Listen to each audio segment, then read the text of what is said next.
নমস্কার বন্ধুরা, নতুন একটি ভিডিওতে আপনাদের সকলকে জানাই স্বাগতম। এই মুহূর্তে আবহাওয়া নতুন আপডেট নিয়ে চলে এলাম।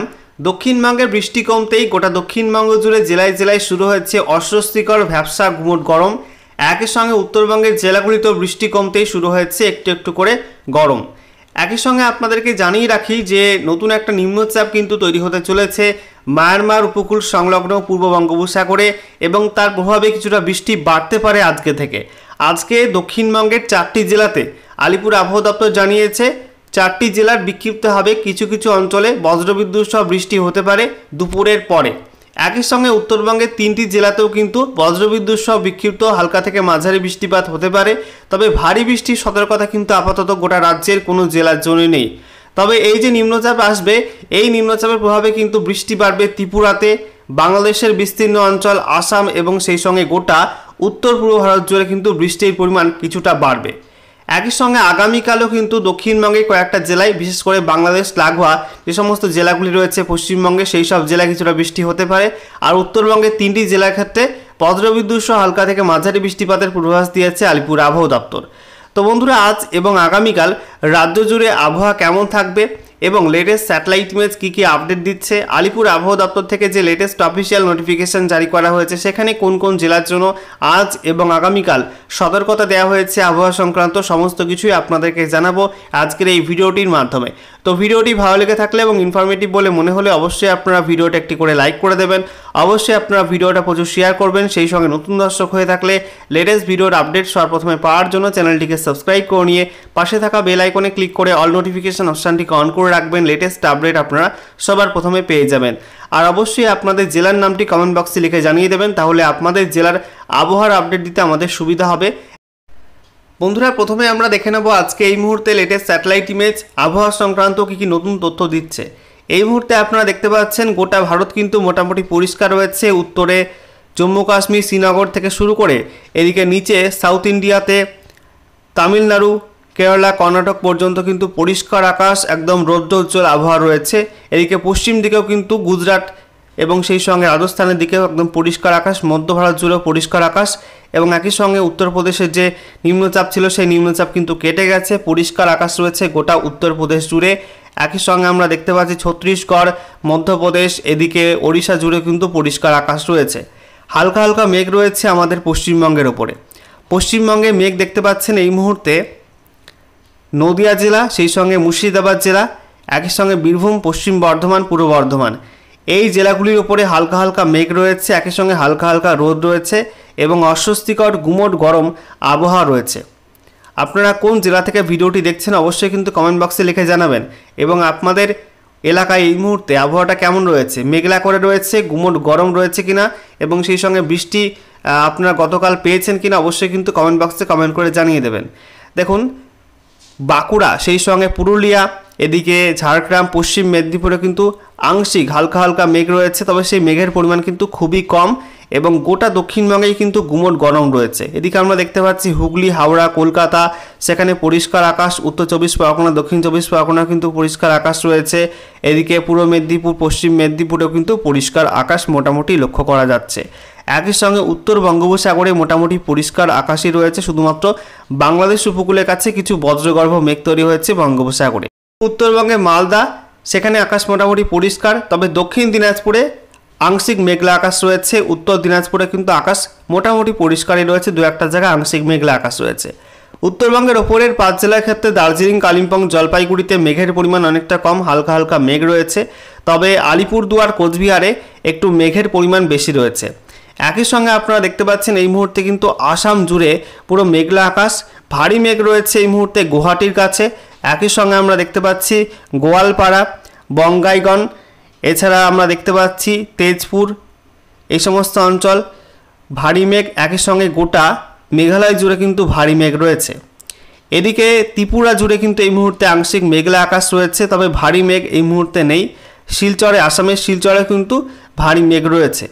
একই সঙ্গে আপনারা দেখতে পাচ্ছেন বাংলাদেশের রংপুর, সেই সঙ্গে ময়মনসিংহ, সিলেট, এই সমস্ত জেলায় কিন্তু ভারী মেঘ।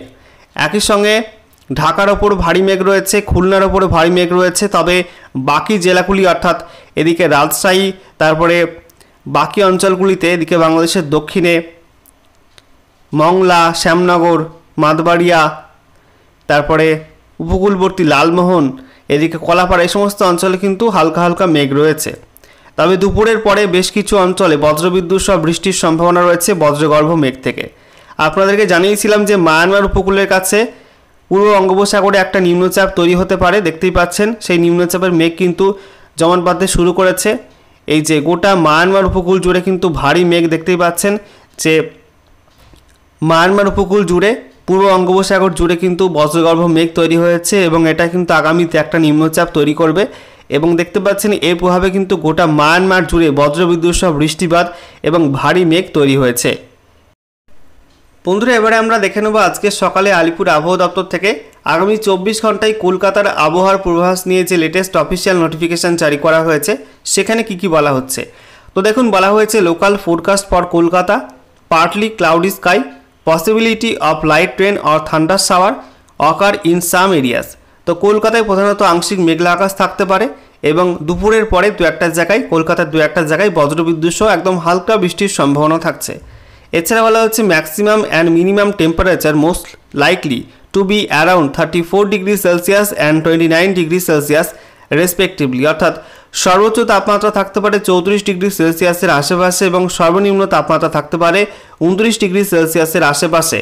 এছাড়া বলা হচ্ছে সর্বোচ্চ তাপমাত্রা স্বাভাবিকের থেকে 0.7 ডিগ্রি বেশি এবং সর্বনিম্ন তাপমাত্রা স্বাভাবিকের থেকে 3.8 ডিগ্রি বেশি। এছাড়া আপেক্ষিক আর্দ্রতা সর্বোচ্চ থাকবে 92% এবং সর্বনিম্ন থাকবে 65%। গত 24 ঘন্টায় কলকাতায় বৃষ্টি হয়নি। তো বুঝতেই পারছেন আগামী 24 ঘন্টায় কলকাতায় কিন্তু তাপমাত্রা ভালোই থাকবে, একই সঙ্গে পাল্লা দিয়ে অস্বস্তিকর ভ্যাপসা গরম থাকবে, তার কারণ আপেক্ষিক আর্দ্রতা কিন্তু অনেকটাই রয়েছে 92%।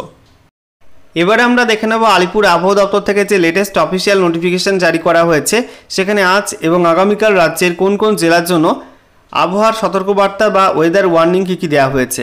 তো আজকে হচ্ছে 1 অক্টোবর 2024, আজকে সকাল 8:30 থেকে আগামীকাল 2 অক্টোবর 2024 সকাল 8:30 পর্যন্ত ওয়েদার ওয়ার্নিংয়ে বলা হয়েছে উত্তরবঙ্গের মধ্যে দার্জিলিং, কালিম্পং, জলপাইগুড়ি এই 3 জেলার দু একটা জায়গায় বজ্রবিদ্যুৎ সহ হালকা থেকে মাঝারি বৃষ্টিপাতের সতর্কতা থাকছে। একই সঙ্গে হলুদ সতর্কবার্তা দেওয়া হয়েছে এই 3 জেলার জন্য। বাকি আলিপুরদুয়ার, কোচবিহার, উত্তর দিনাজপুর, দক্ষিণ দিনাজপুর, মালদা এই সব জেলার জন্য কিন্তু আজকে আপাতত কোনো ওয়ার্নিং দেওয়া হয়নি। এছাড়া দক্ষিণবঙ্গের মধ্যে বলা হয়েছে মুর্শিদাবাদ, এছাড়া নদিয়া, উত্তর এবং দক্ষিণ 24 পরগনা এই সব জেলায় দুপুরের পরে দু একটা জায়গায় বিক্ষিপ্তভাবে বজ্রগর্ভ মেঘ তৈরি হতে পারে এবং সেই মেঘ থেকে হালকা থেকে মাঝারি বৃষ্টিপাত, সেই সঙ্গে বজ্রপাতের সম্ভাবনা থাকছে এবং এই 4 জেলার জন্য কিন্তু হলুদ সতর্কবার্তা জারি করা হয়েছে। তবে বাকি জেলাগুলির মধ্যে দক্ষিণবঙ্গে বীরভূম, তাছাড়া পূর্ব বর্ধমান, পশ্চিম বর্ধমান, পুরুলিয়া, বাঁকুড়া, হুগলি, হাওড়া, কলকাতা, পূর্ব মেদিনীপুর, পশ্চিম মেদিনীপুর, এছাড়া ঝাড়গ্রাম এই সব জেলার জন্য কিন্তু তেমন কোনো ওয়ার্নিং দেওয়া হয়নি। এরপর দেখুন আগামীকাল 2 অক্টোবর 2024 সকাল 8:30 থেকে 3 অক্টোবর 2024 সকাল 8:30 পর্যন্ত ওয়েদার ওয়ার্নিংয়ে বলা হয়েছে উত্তরবঙ্গের মধ্যে দার্জিলিং, কালিম্পং, জলপাইগুড়ি এই 3 জেলায় বজ্রবিদ্যুৎ সহ হালকা থেকে মাঝারি বৃষ্টিপাতের সম্ভাবনা থাকছে দু একটা জায়গায় এবং এই 3 জেলার জন্য কিন্তু হলুদ সতর্কবার্তা দেওয়া হয়েছে। বাকি আলিপুরদুয়ার, কোচবিহার, উত্তর দিনাজপুর, দক্ষিণ দিনাজপুর, মালদা এই সব জেলার জন্য কিন্তু আগামীকালের জন্য আপাতত কোনো ওয়ার্নিং দেওয়া হয়নি। এছাড়া গোটা দক্ষিণবঙ্গের জন্য কিন্তু আগামীকাল বিশেষ কোনো ওয়ার্নিং আপাতত দেওয়া হয়নি। এবারে আমরা দেখে নেব আজ এবং আগামীকাল রাজ্যের কোন কোন জেলায় বৃষ্টিপাতের কী পূর্বাভাস দেওয়া হয়েছে বা রেনফল ফোরকাস্টে কী বলা হয়েছে সেটা একটু দেখে নেওয়া যাক। তো আজকে হচ্ছে 1 অক্টোবর 2024 সকাল 8:30 থেকে আগামীকাল 2 অক্টোবর 2024 সকাল 8:30 পর্যন্ত রেনফল ফোরকাস্টে বলা হয়েছে উত্তরবঙ্গের মধ্যে দার্জিলিং এবং কালিম্পং একটু বেশি বৃষ্টির সম্ভাবনা থাকবে। এই 2 জেলার জন্য স্ক্যাটার্ড রেনফলের কথা বলা হয়েছে, অর্থাৎ বৃষ্টির সম্ভাবনা 26 থেকে 50%। বাকি জেলাগুলিতে বৃষ্টির সম্ভাবনা অনেকটাই কম, জলপাইগুড়ি, আলিপুরদুয়ার, কোচবিহার, উত্তর দিনাজপুর, দক্ষিণ দিনাজপুর, মালদা এই সব জেলার জন্য কিন্তু আইসোলেটেড রেনফলের কথা বলা হয়েছে, অর্থাৎ বৃষ্টির সম্ভাবনা 25% বা তার নিচে, অর্থাৎ বুঝতেই পারছেন এই সব জেলায় কিন্তু বৃষ্টির সম্ভাবনা অনেকটাই কম থাকবে। এদিকে দক্ষিণবঙ্গের ক্ষেত্রে বলা হয়েছে বাংলাদেশ লাগোয়া পূর্ব দিকের জেলাগুলি অর্থাৎ মুর্শিদাবাদ, নদিয়া, উত্তর এবং দক্ষিণ 24 পরগনা এই 4 জেলায় কিন্তু স্ক্যাটার্ড রেনফলের সম্ভাবনা থাকছে, অর্থাৎ বৃষ্টির সম্ভাবনা একটু বেশি থাকছে, যেখানে বলা হয়েছে বৃষ্টির সম্ভাবনা 26 থেকে 50%। বাকি দক্ষিণবঙ্গের জেলাগুলিতে বৃষ্টির সম্ভাবনা কিন্তু অনেকটাই কম থাকবে, বীরভূম, পূর্ব বর্ধমান, পশ্চিম বর্ধমান, পুরুলিয়া, বাঁকুড়া, ঝাড়গ্রাম, পূর্ব মেদিনীপুর, পশ্চিম মেদিনীপুর, হুগলি, হাওড়া, কলকাতা এই সব জেলায় কিন্তু আইসোলেটেড রেনফলের কথা বলা হয়েছে, অর্থাৎ বৃষ্টির সম্ভাবনা 25% বা তার নিচে থাকবে, অর্থাৎ বৃষ্টির সম্ভাবনা কিন্তু পশ্চিমের দিকে জেলাগুলিতে অনেকটাই কম থাকবে, নেই বললেই চলে।